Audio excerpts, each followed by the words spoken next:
Network Entertainment. Pinaka problema dyan is pipila ka. Ang tagal ng proseso.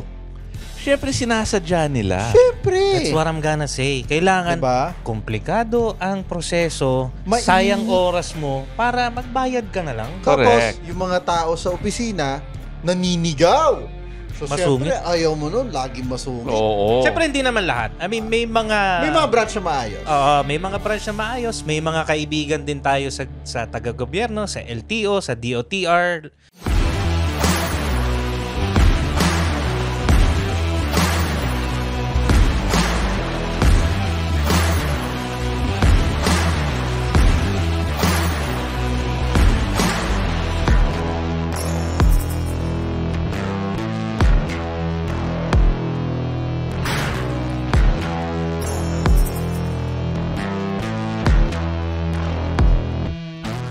Alright. Wala nang mga budget, budget deliberation, mga topics natin. Anong tawag doon? Closed session. Closed session tayo. Closed door. What's up, mga contractor? What's up, mga Nepo baby? What's up, mga ordinaryong mamamayan? Welcome na naman sa isang episode ng Tunay na Rider. Tunay na Rider. Lahat ibubuking ni King. Hindi, si Bryce. Ang Bryce Hernandez ng Tunay na Rider. Uulitin ko lang yung intro ko dun sa isang event, My name is King Senko. I'm not a contractor. You're not Bryce Fernandez. I'm not Bryce Hernandez. Hernandez. I'm not a Nepo baby. I'm just a journalist. With me is... Pakilala. Ako kagad, sige. Ako nga pala si Bakpago. Whistleblower. OFW. Taxpayer. Yan. Very good. Bagong bayani. Ikaw, sino ka? Ako, Iba Bernardo. Tsaka Nepo baby ako. Nepo baby. Ikaw, sino ka, sir? Ako, Brando Rosales po, taxpayer. Yan, very good, very good. So, on this episode, it's Tunay na Rider versus the law. Magkano ba talaga ang binabayad ng rider sa gobyerno? Nako. Diba? Very, very interesting, Iba. Kasi may picture ako dito ng ng official receipt. Di ba may breakdown dyan yung binabayad? Alam nyo ba kung saan napupunta yung binabayaran natin sa LTO? Magkano muna yung binabayaran ng normal na rider? And then let's talk about the different displacements, the different costs to owning a bike, and how much are we paying the government in taxes. Interesting yan dahil balita ko, ito si Kuya Brando, may may breakdown to ng excise tax, no? Pero caveat muna. Okay, so again, hindi kami tax expert, right? Hindi tayo kongresista na alam yung mga lusot-lusot. Hindi tayo senador na alam yung mga paano i-insert. Hindi tayo contractor. Insertion ba diba? Hindi tayo taga DPWH. Hindi tayo taga So, this is really just kind of us discussing what we paid government in our day-to-day lives and where does the money go? And tsaka, if I may add, itong mga numbers na to, actually, ito nga iniwasan natin nung college, yung mga math na ganito. So, hindi tayo expert sa ganito. Pero sa tingin ko napapanahon na, di ba? Bilang hindi naman madaling kitain ng pera, di ba? Hindi natin pinupulot. Himayin natin kung saan-saan napupunta yung binabayad natin. Okay. Iba, meron ako ditong picture ng OR ko. Ito yung Royal Alloy ko, no? Obviously 150cc lang to. Hindi to katulad ng mga motor ng mga Nepo baby, ng mga contractor. Pero itong sa akin kasi nagbayad ako ng 1,068 pesos. According dun sa breakdown, 120 pesos Iba ang cost of plate. Nasa akin naman na yun. Buti na lang nakakuha na tayo ng plaka. Ako wala pa. 120 pesos lang pala yun para sa motor, no? MVUC, ano ba ibig sabihin nun? Motor Vehicle Users Charge. Okay. Etong mahal. 840 pesos. Mahal talaga. Para sa scooter to, Oo. Magkano yung RA? 200,000 at the time of purchase. So, mahal na scooter. Okay. Pang Nepo Babe, slight Nepo Babe. ano. Medyo nepo. Medyo. ito matindi. Yung starting bike ng bagong empleyado sa DPWH. yung yung OJT pa lang. OJT. Teka lang, meron ako ditong hindi maipaliwanag, science tax. Literal, science tax, 48 pesos. Science tax? Yes. Basa. Never ko binasa yung ORCR. May science tax. Ano Game. Meron ako kinaiinisan dyan eh. Wait, sandali Tsaka may legal research fund pa yan. Ako di ko rin maintindihan kung saan, ano ba yung nire-research nila na legal na yun? Legal research fee 10 pesos, diba? tsaka transfer fee 50 pesos for a brand new bike. That amounts to 1,068 pesos. Hindi ko rin maintindihan yan. Ba't ang daming, ano yung legal research nila dyan? Wala yung Computer fee. computer fee. 10 Yan pesos. yung kinaiinisan ko. Eto Hindi nakasulat dito eh. Eto ang Sa galing. kotse ko meron. Ang galing ng computer fee na yan. Ah. Hanggang ngayon, lahat ng branches ng LTO, hindi sila nag-uusap-usap. Sandali, ginugol ko.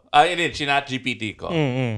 Science tax, it's a small surcharge included in the registration fees collected by the LTO. Okay. Officially, it goes to the Philippine Council for Industry, Energy, Emerging Technology, and Research, PSERD. Okay. Okay. Under the Department of Science and Technology. Okay naman. Okay, so naman. yung mga Legit. DOST people, solid mga yun. Ito, anak nito, nakikinabang sa Department of Science and Technology kasi Manila Science. Hindi. Actually, sorry. Ayaw silang ibigay ng City of Manila sa DOST. So Manila, hindi namin kailangan. Kasi mas may pera kami sa DOST. Actually, it's medyo komplikado nung in-explain sa akin ng anak ko. Pero, short of Hindi saying... siya komplikado. Matalino talaga yung anak ayaw- mo. Hindi mo naintindihan. Ikaw lang hindi nakaintindi. Ayaw daw silang ibigay ng although of course the DOST may budget, City of Manila walang konti yung budget supposedly for the science kids. Yun, ayaw silang ibigay. So nasa sila DepEd pa rin sila. King, So, wait, sandali. magkano ulit yung yung science fee? Science fee ko ay amounting to science tax, 48 pesos. So Dun sa 48 pesos na yon, ilang percent tayo dyan? ilang percent si Eddie? Oo! Hindi. Okay. So, and we'll talk about this later. No? So generally what you pay, not all the time, but when you pay things to the government, minsan, and this is the good earmarking, right? Legal earmarking. Yep. It is allocated to certain things, di ba? Now, I didn't know that meron palang budget that goes to DOST. Matino yung DOST. They're all nerds eh. Yeah. Right? These guys are all, they're not, walang nag-iisip na, uy, papasok ako sa DOST para yumaman. Diba? Walang ganon. Tama. Yung passion nila science. So, let's not knock the DOST. Ako feeling ko, happy ako that 50 pesos of my registration goes to the DOST. Ano pa yung mga iba? Yun lang yung breakdown Sa motor yun Pero yung sa kotse nahanap ko Yung computer fee talaga nakakapigon dyan. Gusto ko makita magkano yung computer fee. Nakita ko rin yun.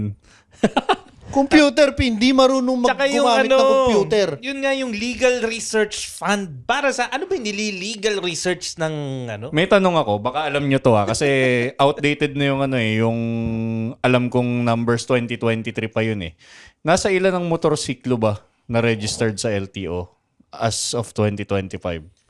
Parang wala pang details or numbers na binibigay. Kasi Not for 2025. Hindi pa tapos So 2024, parang nabanggit nila somewhere around 10-12 million, parang ganun. Okay. Registered to registered. And Ilang million?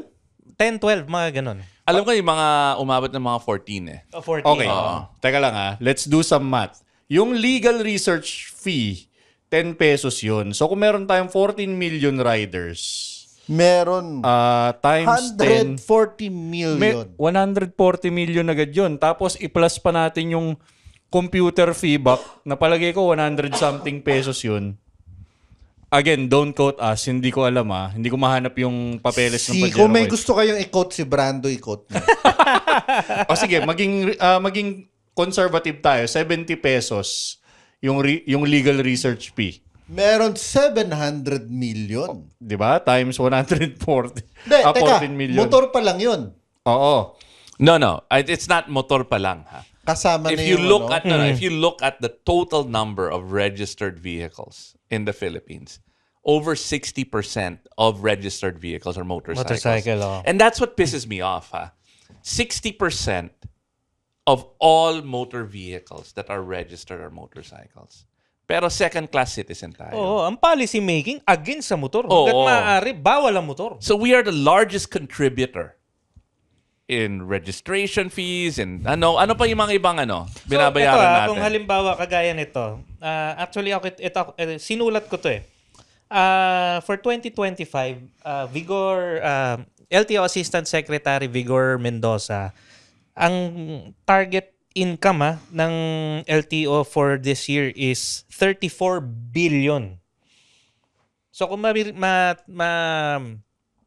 marireach nila yung target na yon, tapos 60% ang contributor no, mga motorsiklo. Ano yung 60% ng Hindi ko 34 alam, billion? math yan. King, math mo. Okay, teka lang. Basta math Engineer King. Pag ganito kalaki talaga yung mga engineer, 34 billion? Oo. Target nila yan Wow. Target revenue. Paano kumuha ng times 0.60? 34 times 0.6 na. Yeah. 60. 0.6. How the fuck do you read that? Then 34 mo na lang para 34 times 0.6. Akala ko ba sanay ka sa mga billion-billion na... Oo nga, si Bryce talaga. May taga-bilang kasi ako eh. Hindi ako yung nagbibilang. 20.4. So ang 20.4 billion out of 34B is Motorcycles. motorcycle lang mag-aambag. Tayo. Okay, now let's go. You did some research on, Yeah, let's say if it was like Mio or... Yeah, simulan muna natin. Ito. This is Wag naman Royal Alloy. Kukunti lang din ganun. Pang ano lang Wait. Let me cut. May tanong lang ako dun sa yung road, yung MVUC, Motor Vehicle Users Charge. Ito ba yung yung saan napupunta tong pondo na to sa pagpapagawa ba ng mga kalye Okay. na? Mamaya. May nag-ano na si Brando dyan. May sagot na siya. Okay. But let's talk about total cost. And then afterwards, ipasa natin to the dark side. Yes. The buck side. Okay, ito again ito yung iniiwasan naming subjects nung college. So, forgive us, hindi mga approximate lang to. So for example, Buti may AI, no? may AI, oo. So ito, kagaya niyan. Let's say 125cc na Suzuki yung Bergman Street. O, XRM, palagay mo. Social na yung Bergman Street, di ba? 83,000. Pero mura siya. Mura ba? Kung sa mga scooter niya, isa siya sa medyo Okay. affordable. Sub 100. Kasi lahat ngayon halos puro 100,000 na eh. Gulat nga rin ako. Anyway, 83,400 yung Bergman Street. Ang tax na babayaran mo doon, ito may VAT which is 12%. So 10,008 na kagad. Tapos merong Sa 80,000, 10,000 10,000 tax pa lang 'yun. VAT pa lang VAT pa lang yun. Okay, Value added 10,000. tax. Sa Bergman mo, 10%, 12%, 10,000 pesos. Okay, 10,000 pesos. Tapos dahil ito depende kasi siya sa displacement. Iba yung excise tax na pinapataw nila doon sa mga, let's say, sub 400, and then yung mga big bike, 400cc and above, iba na naman ang calculation. Bergman nun. muna tayo. Bergman. Sa Bergman, ito sabi, yung excise tax na nilalagay nila, saan ba yun dito? Percentage, blah, blah, blah. More or less 10% din. So that's 8,340. So we're looking at 16,000 na. Yes. Tapos, meron pa yung MBUC na yan. Yung Magkano Motor yung- Vehicle oh. Users Charge. Which is, sa maliliit naman, sa mga small displacement, ito 240 lang. So, ito yon. Sa 83,000 pesos, let's say kinash mo, 83,000 pesos. May pera ka, nakuha mo yung bonus mo, may whatever. Doon sa 83,000 na yun, approximately 22% kagad yung taxes na binayaran mo. Which amounts to 18,600 more or less. Mura lang pala yung motor talaga kung walang buwis-buwis na ganyan. Pero yun nga, in fairness din naman dun sa mga dealer, marami tayong mga kaibigan na may negosyong dealer. Kagaya niya, sila Joseph Tan, na meron silang Honda. Sila Roscoe. 300 lang pala ang kita nila doon kapag cash. Pesos? As in 300 Maliit pesos. lang. Sobrang liit. Kaya nga pag bibili ka ng cash, hindi ka makakakuha. Walang stock. Walang stock. Okay, wait, that's a totally different episode. Okay, so this is a Bergman for an 80,000 peso scooter. You're paying over 16,000. 18,000 to government. 85,88 to be exact. At least ito yung sa ChatGPT. Taxes and duties mo pa lang yan. Now, let's talk about a Big bigger bikes. bike. Okay. So, let's say yung 1,300 na Wala bago bang ngayon. gitna? Wala bang 450 Wala, MT? diretso na kagad natin dun sa diretso na kagad natin dun sa Sa mayabang agad. Pang Bryce. Pang Pang Bryce. Bryce Hernandez. So let's say 1,300, ito BMW 1,300 GS Adventure. Yun ang gagamitin ni Buck sa... Ay, sorry. Wala akong ganun. Yamaha for life. Yamaha for life. Yamaha. Tapos sabihin ngayon, Yamaha. baka magtampo din tsaka Yamaha 3,000cc. baka hindi kayo magtampo din si Boss Toti. Rider ng Ducati pala, to Ducati. Mag-BB. Super Tenere. Allegedly. BBM. BBM for life. BBM 1,300. Okay. Breathe in and out. You deserve peace, and sometimes peace starts with a clean home. With CleanWorks, you don't just get a spotless space, you get mental clarity. Professional cleaners, systematic service, hygienic, safe, and stress-free. Let CleanWorks handle the mess so you can focus on what truly matters. Rest, family, or just your time. Clean space, calm mind. Book now at CleanWorks PH on Instagram or Facebook, or call 0966 200 6910 to schedule your cleaning. Because self-care starts at home. So, GS 1,300 Adventure, 1.895 ang ang SRP. So, ito nagulat din ako rito. Teka. Podcast pala to. Burahin nyo yun, ha? Okay. So, ito nagulat din ako. Ivan, wag. Bukod dun sa VAT niya na 12%, which is, kumbaga, standard, yung VAT. Iba ang calculation niya sa excise tax. Kasi luxury vehicle. Luxury, Hindi siya pang masa. So ito, sabi nito, for motorcycles over 400cc, the excise tax can range between 50 to 60% nung net selling price. God damn. Wait, are you sure kasama yung motor dyan? Yes. Oo, kasi Kasi alam ko... Even DTI, wala ka sa pag hindi ka commodity item, labo-labo presyo niyan. Meron Walang silang exemption sa motor. Walang capping yan. May exemption lang is yung mga part ng Evida. So, kung hapon. Electric vehicle. Yung pa isa, hindi ko na rin alam yung technicality dyan. Okay. Sorry. For clarity, Mm-hmm. I think there might be exemptions for bikes na ASEAN free trade, like manufactured in Thailand, right? But the GS kasi is German. Okay. So anyway, magkano SRP na? And then Japepa. Again, hindi kami 895. expert, ha? Kung may gusto kayong i-quote, si Brando i-quote nyo. That's why sinama namin si Brando 1895. 1,895,000. So, more or less, ito, yung excise tax pa lang niya, on top of the 12% VAT, nasa 947,000 na. Pambihira. That's why ang mahal ng BMW. Sobrang mahal, na allegedly gagamitin ni Buck na baka magtampo si Boss Toti Alberto kasi bigla mag-BMW. At saka yung Yamaha baka magtampo. Tsaka yung Yamaha. Ay, hindi. Kasi may kontrata yun. Allegedly. Makikita natin. So, kung naka-big bike ka, dapat mas galit ka Kasi, laki ng ang binabayaran. laki ng binabayaran natin. Tapos, yung mga Nepo baby, Tapos makikita ito mo. pa. Tapos gusto pan lagyan ng plaka sa harap. Oo, tapos ito pa. So ito, almost 950 na kagad yung excise tax pa lang. May 12% VAT ka pa. Nako. So that's, sa 1.895, more or less 227,000 yung VAT. Pambihira. So yung pa lang, excise tax plus yung VAT, 1 milyon mahigit na. Okay, pero double check nyo Double check na. Sabi lang to ni Google, quick Google search. Again, ito yung iniiwasan namin, absent or nagkakating Pero class ako basta- dito dati okay, ba sa math eh. All we know is we're paying a lot. That's the bottom line. That's the Malaki bottom. Malaki. yung binabayaran natin And sa then, tax. now, what other things do we have to pay for? Yung tax sa gasolina. Meron pang ganun. May excise tax din yun. Sino nga, Google nyo na rin kung sino gumawa ng excise tax.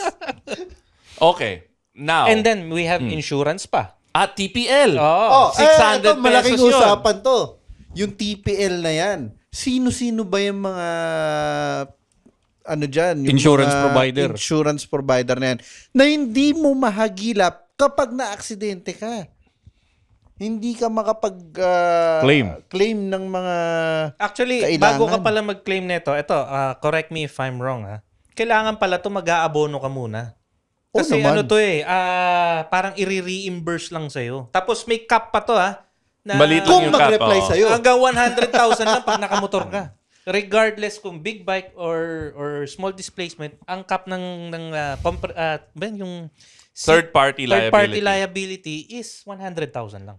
Kaya galit na galit yung mga taga-LTO pag bumili ka ng tunay na insurance eh. Sa mga Cebuana Luwilier. Yung Question. Federal Actually, insurance. nabiktima na ako dyan. Rehistro. Kumbaga, DIY na rehistro. Pag doon ka sa compound, hindi ko sinasabing LTO to. Again, hindi sila Allegedly. insurer. Allegedly. Compound. Pero nandun within the compound, 600 to 800 pesos ang CTPL. Pero Tapos, pag sa labas ka, mabilis gawin yung rehistro. Now, which is why, if you're gonna buy a new bike, right, mas okay, bilhin mo yung TPL doon sa legit na mga Wheeltech, yung mga mag-comprehensive ka na pag Ducati. ganun. Mag-comprehensive ka na. Teka lang. Balik tayo dun kay 600 to 800 yung di ba? Yung insurance. Pero pag tinignan mo yung yung resibo mo, 200 plus lang. Kasi yun lang talaga yung taripa nung CTP. May percentage na kaagad. KLD ba yun? Syempre. Teka lang, Allegedly. Dun sa TPL na yun, di ba, sino yung first, second, the third party dun? May himay mo ba yan? Curious lang. Paano, sorry. Paano yung... Third party liability, di ba? So sa third party na yun, sino si first, sino si second? Well, lang yun eh. It's kung actually hindi kasama Wait, yung... take a step back. And then let's just admit that it's bullshit. Basta dagdag bayarin lang siya. Yeah, it's just one of those things. I mean, wag natin i-grill si Brando na parang, paano ako ma-claim? Saan ako tatawa? Ano ba yung covered? Short of saying, pag may na-aksidente ka, may involved na, hindi kasama property may na-involved na tao, supposedly, yun yung magbabayad. Oh, okay. Okay, so back again, we're just listing things that as a rider, Binaano we pay yung mga government. binabayaran. Ang sakit sa ulo ng mga binabayaran. Okay, meron pa, continue. Brando? Well, sa motor, yun lang. So, ang sinasabi nito, pag naka-GS ka, or at least ganun yung presyo ng motor mo, Bimota. up to 62% taxes lang. Grabe. So, parang pala. ganun Kaya din, ni Bryce yan? wait, ganun din siguro yung Desert X ko. Hindi, ganun eh. It's a sigurado. luxury item eh. Sigurado yun. Sa Nepo 1.6. baby. So, luxury. Luxury. Dun sa 1.6 na binayaran mo, palagi ko mga 800 dyan. Kay Toti. And then yung 800 sa gobyerno. Tama naman. De, pero talaga mahal eh. Kasi Mahal. remember yung sino ba yung artista, yung nagreklamo siya for ay 11,000 ba na item. So lumagpas doon sa 10,000. Tapos sinisigil siya na parang 9,000 or 10,000 din yung tax niya. Kung pinasok mo, in order mo abroad, di ba? Diba? Correct, So more or less, tingin ko ganun din yung sitwasyon dito sa motor eh. And this is what we legitimately pay. We pay some of the highest taxes. We are getting the worst service, 'di ba? Ngayon, syempre pag-uusapan natin yung dark side. Okay, speaking of worst service, dyan natin ginagamit o tinatawagan minsan si Eddie, di ba? Paano naman yung mga kalakaran dyan kay Eddie? Alam nyo ba magkano bayaran dyan? Ha? Sa mga tagalakad. Yung mga Yung dark side, si Bang. Oo, umpisan pa lang natin eh. Oo nga. Ang bilis no? All right, so now we're talking about the legitimate above board that we've had to pay. And for big bikes, yung the more premium ones, it can reach the millions. For Tax pa lang, oh. Tax pa lang. Ngayon, there are other things that we pay for eh. 'Di ba? And syempre, because the service that is being provided is so, hindi siya customer-oriented. 'Di ba? Hindi siya taxpayer-oriented. Hindi siya motorcyclist-oriented.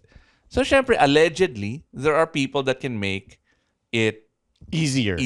So syempre, nandito si Bak. Yung Mr. Allegedly. Hindi, it's an open secret naman eh. I mean, lahat And tayo... the last time you were here, we were talking about it also, I mean, di ba? lahat Jet tayo nagmomotor. So, more or less, we have encountered, alam mo papasok ka pala sa LTO, boss, anong atin? Di ba? I mean, it's an open secret. Hindi yun iniimbento lang. Talagang merong mga fixers. Sina Eddie. Na let's just call them Eddie. Sabi, bakit Eddie? Siyempre, Eddie sa akin. Sinong Eddie? Eddie ako. So, syempre, nandito si Bak. Okay, Bak, ano yung mga cost nun? Depende yan. Kasi usually, ito ang problema kasi dyan eh. Ito yung standard registro pinag-uusapan natin. Kung gusto ko mas madali, ayaw ko pumila, ayaw ko Non-appearance. non-appearance. So, Number one, ang pinaka problema dyan is pipila ka. Ang tagal ng proseso. syempre, sinasadya nila. Siyempre. That's what I'm gonna say. Kailangan Diba? komplikado ang proseso, Mainit. sayang oras mo para magbayad ka na lang. Correct. Tapos, yung mga tao sa opisina, naninigaw. So, Masungit. siyempre, ayaw mo nun. Laging masungit. Oo. Siyempre, hindi naman lahat. I mean, may mga... May mga branch na maayos. May mga branch na maayos. May mga kaibigan din tayo sa taga-gobyerno, sa LTO, sa DOTR. Lahat yan. May mga maayos. I mean, hindi naman lahat. Tapos, Small percentage pa rin na matino. Dito napapasok yung mga insurance company. Yung mga insurance company na binabayaran mong mahal, mag-o-offer ngayon Allegedly.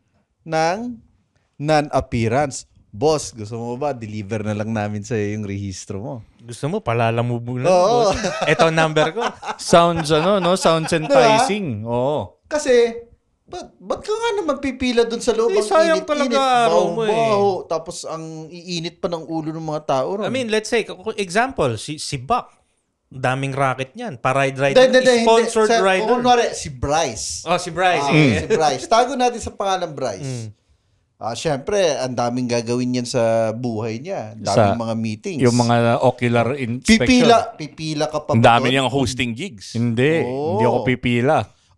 Yung ano na lang yung transfer of ownership. Kung Pare- ako si Bryce, hindi ako pipila. Pare, naranasan ko yung transfer of ownership na yun. Pare, it's a nightmare. Pupunta ka ng HPG, pipila ka ng land bank. Pagsusungitan ka pa nung pulis dun. Tapos pag mali pa yung nabigay na resibo ng land bank, babalik ka na naman doon. Buti nga kung may resibo. Usually, land bank, walang resibo. Sulat kamay lang. Hindi. Wala, may special, sila. Ano yun? Nakalimutan ko ba May galing tab. ng PNP yung resibo. Pag walang binigay sa land bank, cannot be. Hanap ka ng land bank na meron nung resibo na yun. Oh my God. At Mahiwagang papel. Alam mo kung ilan lang ba may land bank dito sa buong Maynila? Hindi ko alam. Hindi na nga ako nakakakita ng land bank ngayon eh. Okay. Basta may munisipyo, may land bank. Kasi usually doon, malapit sa munisipyo. Yun yung mga selduhan eh. Tapos, di syempre, ikaw naman, since sensible ka na tao, magbabayad ka na lang na, sir, baka meron kang 500 dyan. Deliver ko na lang sa iyo yung... Manipis yung 500. Manipis to? yun? Yung mga pang-scooter pa lang to. Sa bagay. Yung mga pang-lambreta lang. Wala pa tayo sa level ng mga Nepo eh. Wala pa tayo dun sa mga Ducati eh. So, 500 yun. 500 yun. Sa kanya na yun. Kay Eddie na yun. Lala. Tapos? Di yun na. Okay, so question. Okay, kung non-appearance, registration ng scooters, about 500. 500 pataas yan. Usually. Sa big bike, hindi ko alam eh. Magkano ba inaabot sa big bike ba? Depende kung gahaman yung tao nyo. Allegedly. Kasi kung mga 5 big bike pa parehistro mo, may discount yun, balita ko eh. Ganon?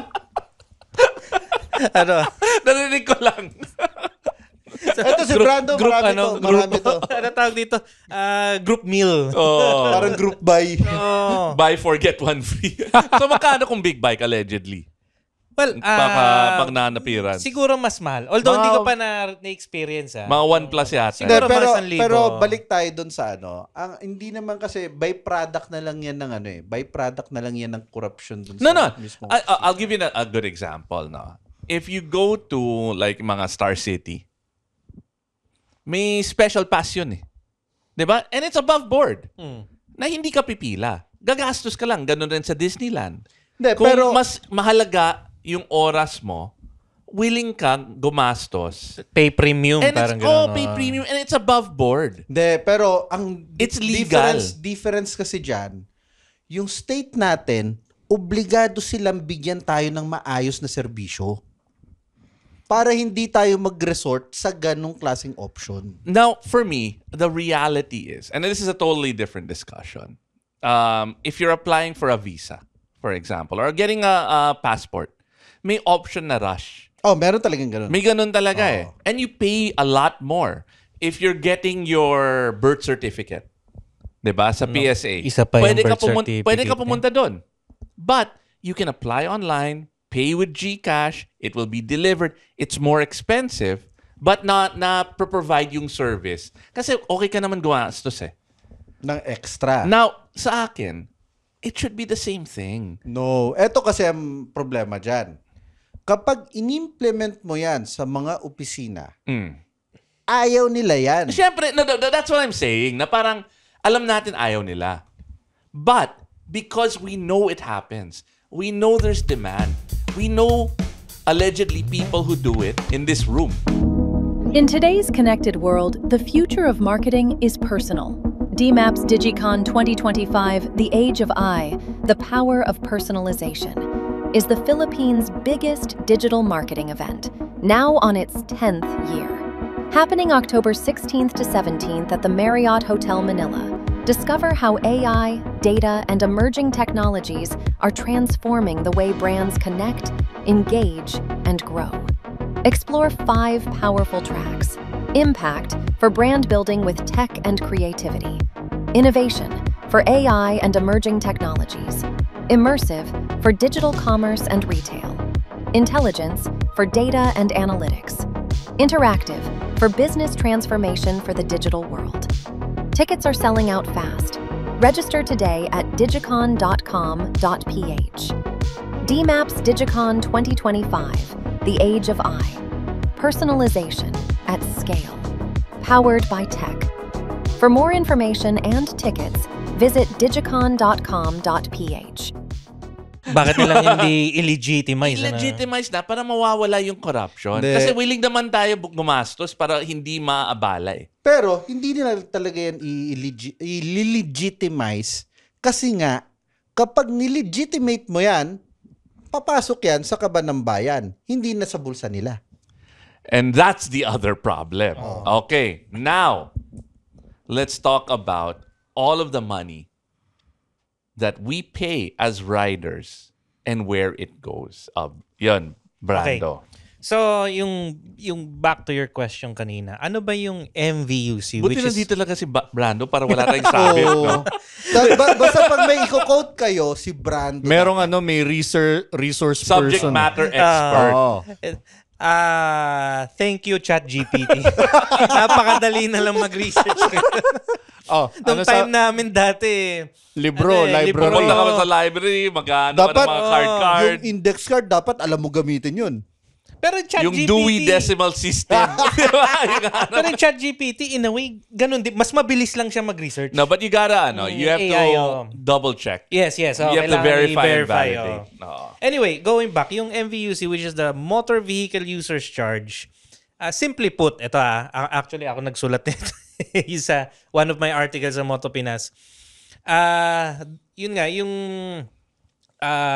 MVUC, ginagamit supposedly yan para pang-ayos ng mga kalsada, maglagay ng mga ilaw sa kalsada. Kalyes, signages, ganyan.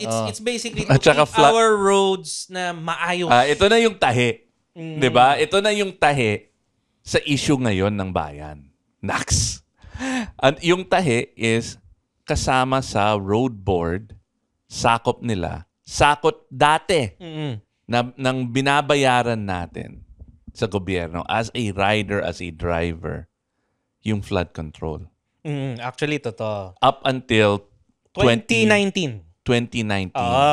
Kasi the road board, it was established noong 2000. And then during the Duterte administration, sabi nila, wala mang kwenta yung road board niya, wala mang ginagawa eh.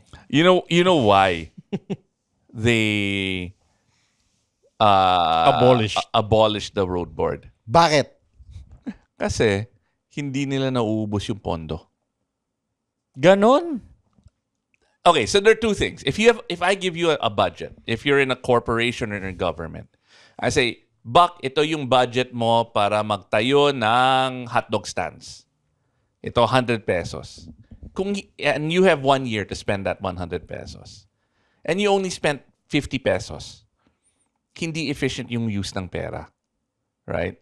So if I give you 100 pesos, you have to spend 99.9 pesos. Para next year, alam ko, ay kulang yung 100. Right? Your job is to spend money. So the road board, they had millions and millions or billions na hindi nila nagamit effectively. So inefficient sila. And then make mga maliit na corruption allegations. That's why they dismantled it. They abolished it. But in hindsight, if you think about it, the abolishing of the road board has led us to this point where you have all of these ridiculous flood control projects and they made the money that we pay. Tsaka, yun nga, itatayin natin yan. So, after it was abolished, so, yung budget... Anong taon yan? 2017? 2019. 19. Dinisolve. Dinisolve, oo. So, yung pera ng MVUC, so, wala na road board. So, saan lalagay yung pera ng MVUC? Ito, nilalagay na sa general fund. And doon pumapasok na si Bryce. So, general fund. Yes, sounds very vague. Vague, oo. As in, yan, in hindsight, pag kukonek mo sa mga nangyayari, sinadya na kailangan hindi specific yung saan ilalagay yung pera. Kumbaga, walang sinabi sa rule. So, doon ka maglalaro sa So, let's go back to your ORCR. Okay. There was 50 pesos allocated to the Department of Science and Technology.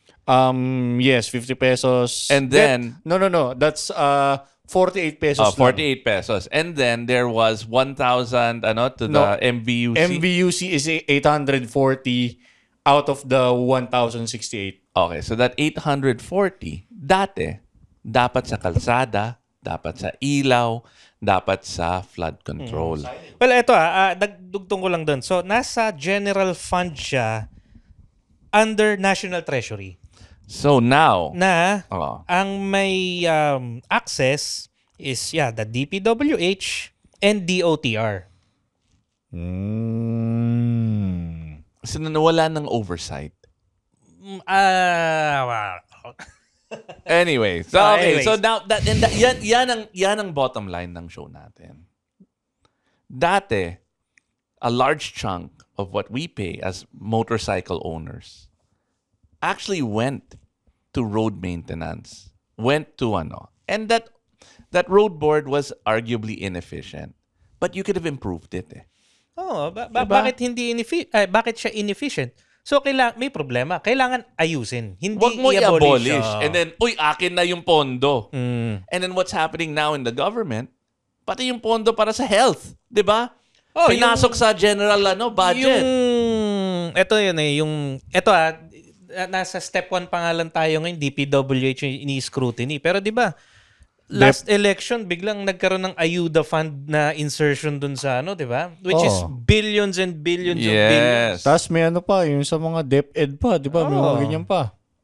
And the kicker is 60% of all vehicles registered in the Philippines pay for this. And that 60% is us. Motorcycle as riders. But nakakalungkot, the policy making ng gobyerno is always kulang na lang, motorsiklo ka, bawal ka rito. Wag na kayong gumamit ng kalsada or wag na kayo. Pero I mean, I'm a little bit okay. So Tugade sucked. Tugade, I had a friend of mine who used to work with him in the private sector. Noon nasa pier sila. Logistic shipping. Ano ba tawag nun yung forwarders? Brokerage. Yeah, brokerage. So, nandun sila sa Tondo, di ba? Yung kaibigan ko, management. He reported to Tugade. And then, allegedly, sabi ng kaibigan ko, yung kung nagmomotor ka, papunta sa office, yung kaibigan nag-scooter lang hindi ka pwede pumarada sa loob ng compound. Kailangan ka mag-park sa labas. Kasi galit siya sa motor And that's why you had this really, lalo na in the panahon ni Duterte, yung mga rider second class. Walang rights yung mga rider. Now, what kind of gives me a little bit of hope is the new acting DOTR secretary. Yeah, si Secretary Banoy Lopez. Kasi yung isa pang reklamo ko is that lahat may mga driver. 'Di ba? Lahat nagmamaneho, may driver. So nakamotor more most likely. Yung mga executives sa DOTR. Yon, lahat yung mga bossing yan May assigned driver yan Yeah, tsaka yung sasakyan nila pare, it's paid for by taxpayers kasi kasama yon doon sa nila yung ano ba tawag doon pag executive ka meron ka certain privileges may levels yun levels yun Allocated so basically, yung hatid sundo nyo sa bahay bukod sa may driver, yung crew doon kotse, maintenance lahat, sagot ng taxpayers yun. So what I like about what he's done is he's made it twice a week yata? Once a week at least. Once a week. Na mag-commute public transportation. Anyone who works in the Department of Transportation needs to commute. That's great for the people who work on the low level because they do it anyway, di ba? Tsaka tama yun. Paano mo nga malalaman yung ikaw tagagawa ng policy? Naka-Land Cruiser ka. Correct. Tapos ang policy ginagawa mo, supposedly, para dun sa yung mga nagko-commute, yung mass transport. Paano mo maintindihan yun kung naka-Land Cruiser ka? Naalala ko yung isang news report, I think that was ABS-CBN. Ang daming na-late dun sa mga opisyal. Kasi yung inalat nilang parang 1.5 oras, ubus na agad sa paghihintay pa lang ng masasakyan. And I'll give you an example. When back in 2012, we started a company called Sari Software Solutions. Hindi ako 70% of all of our sari-sari stores are run by nanays. Hindi ako nanay. I don't own a sari-sari store. How can I be credible in creating apps Paano and technology ko makakakonect sa makakakonect sa client base mo? Yeah, office namin nasa Makati. Yeah. 'Di ba? Ang ganda ng office, aircon. Yung ginawa ko, kumuha ako ng wooden na apartment sa Cubao. Surrounded by our pilot stores. And then so doon nag-office? Doon na kami nag-office. Yung normal na wooden apartment. Yung garahe, ginawang garden na, di ba? And then lahat ng mga pilot stores namin, yung walking distance from our office. Because you need to understand the pain points of who you're trying to serve. Kumbaga, nag-i-immerse ka dun sa lifestyle nila. Yes. So if you're working for the freaking DPWH, you should live in a community that is impacted na binabaha. If you're working for the Department of yung mga ganun, no? if you're working for the Department of Transportation, you should commute. And then hopefully ride a motorcycle next. Ito pa I've read somewhere. Well, si Bryce nagra-ride siya. I've read somewhere na dapat daw i-ban or there should be a law or a rule na yung mga politiko na magkakasakit, dapat hindi payagan mag-abroad. Dapat if you're a politician, serving politician, elected politician, dito ka sa public hospital magpagamot. Oh, okay. Kasi- Maganda yun. Paano maayos yung yung Tsaka bawal kalagayan na ng rin mga sa private. Yun na nga, public hospital dapat para maramdaman nila ano ba yung hirap ng See, that's, diba? that's great. If you work in DepEd, right? Your kids should go to public schools. Oo, para maranasan nyo. Hindi, Yung lahat ano ba na yung ng hirap public, ng tao? lahat na ng public official or public politicians. Dapat public utilities ang ginagamit mo. Walang private. So I grew up abroad. I grew up in the States and in Nepo Switzerland. baby ko eh. And nag-aaral ako sa private school. Diba? Yung private school na yung naka-necktie ka, yung ano namin, yung PE namin, putang ina, may kasamang kabayo, pare. Mas social pa kayo sa Brent International. Oo. Parang ano yan yung... Pero, ano ba yun? Polo. Polo. Yun ang puta. may horseback riding, Ano yan pare. eh? Laro ng mga Harley kayan eh. So, Mga dugong bugaw. Although in fairness naman si Iba, legit na Harley ka to. no, but Nepo baby nga eh. My mom, she graduated from public school. Nag-aral siya sa Highway Hills Elementary in Mandaluyong. So dito lang, malapit lang. Lapit lang. And I remember nag-tricycle ako one time doon sa bahay ng lola ko. And then tinanong ng tricycle driver, sabi niya, "Boss, dito ba si Amina? Kaklase ko yun. Nanay ko yun." Classmate niya yung tricycle driver. So every time, Dati. every 3 years, uuwi kami ng Pilipinas from abroad. Yung ginagawa ng nanay ko, pinapasok niya ako sa public school. So, para ma-experience ko. So, summer vacation, nag-aaral ako, pare, sa public school. And then, libre naman yun. Okay lang yun. para ma-experience ko yun. Sobrang laking bagay yun, pare. And Nabawasan ba yung pagkamata pobre mo sa experience mo na yun? I hang out with you guys. Hindi, tsaka kaya nga rider eh. Okay. De, pero sa mga hindi nakakakilala, legitimate na Harley ka to. Ano to? Sa Sultanate yung ng Sulu, di ba? Yung mga grandparents niya. So, Higher yan. Yung great, para klaro, yung grandfather ko was the prime minister to the Sultan. So parang yun ang, parang yung technocrat.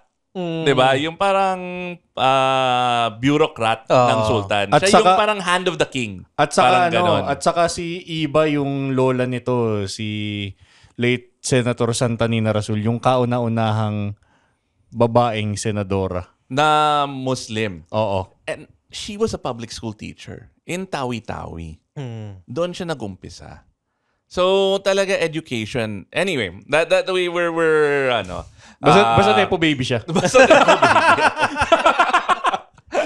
legit pare. Legit Nepo baby. Anyway, all right, King, wrap it up. Okay. Kung hindi ka pagalit sa gobyerno, bakit? Nabasa ko yan dun sa release. With that, Tama si Kara. Oo. Lahat ng birthday wish natin, bigay natin kay Kara. Sa kanya, pakiprayo muna. Si Kara, Birthday tunay wish. na rider yan. Pakitupad na. May matitira kaya? With that, maraming salamat sa pagtutok sa isa na namang isa yata to sa pinakamakabuluhang discussion natin sa Tunay na Rider, no? Thank you for tuning in. Subscribe kayo sa aming Spotify. Sa YouTube, tsaka sa Facebook, follow nyo kami. Maraming salamat, Brando. Pinagbigyan mo kami kahit bumabagyo. Galing pag Cavite yan, ha? Kahit na binabaha. Apektado ng flood control. Oo, kahit na binabaha tayo dahil wala tayong flood control, nakarating ka pa rin dito. Sponsors, may kailangan ba tayong pasalamatan? Magkita tayo sa Sogo. Yung bolt ng Sogo, buti naman Hindi ko nahanap. ma-imagine yun. No? Naka-check-in ka tapos biglang... Nandiyan ang asawa ko! Yari. All right, on that note, I would take us out. See you next week. Breathe in and out.